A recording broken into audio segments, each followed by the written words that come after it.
Ito ay isang programa na naglalayong palakasin ang sistemang pang-edukasyon ng bansa. Alamin ang iba pang layunin at aktibidad ng SMASH PH ng Philippine Educational Theater Association o PETA. Panoorin po natin to.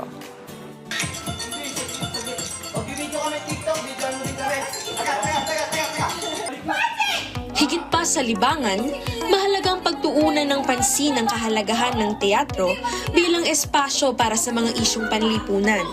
Kaugnay nito ay inilunsad ng Philippine Educational Theater Association ang SMASH PH, isang interactive touring play na naglalayong isulong ang alcohol education sa mga kabataan. Base sa research, ang dami-daming mga kabataan, underage at that, na na-expose sa alcohol dahil sa maraming context. Peer pressure, family problems, basically kulang din sa kaalaman. Nagbibigay paalala rin ito para sa mga guro, magulang at mga nakakatanda sa kanilang responsibilidad sa pagdidisiplina. Yun din naman yung parang binibigay na message ng SMASH din sa kabataan na may mga malalapitan tayong tao. May malalapitan tayong teachers, yung parents natin, yung mga tito, tita, ayun yung mga na-mention sa play, na pwede nating tanungin.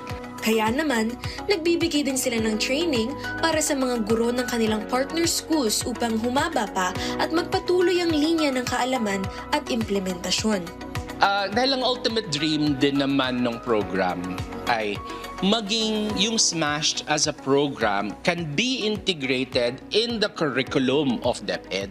Yung mga facilitators mo, yung mga artist teachers mo ng PETA, sila yung pumupunta doon sa mga communities to do the workshop. Mga teachers sa mga division offices at sa mga paaralan na interesado po na makipag-partner sa amin sa SMASH Philippines, pwedeng-pwede nyo po kaming lapitan sa aming social media accounts or also email us. We are looking forward to going to your cities para mas marami pa po kaming maging kasapi at kaagapay sa pagpapakalat ng advokasya ng alcohol education.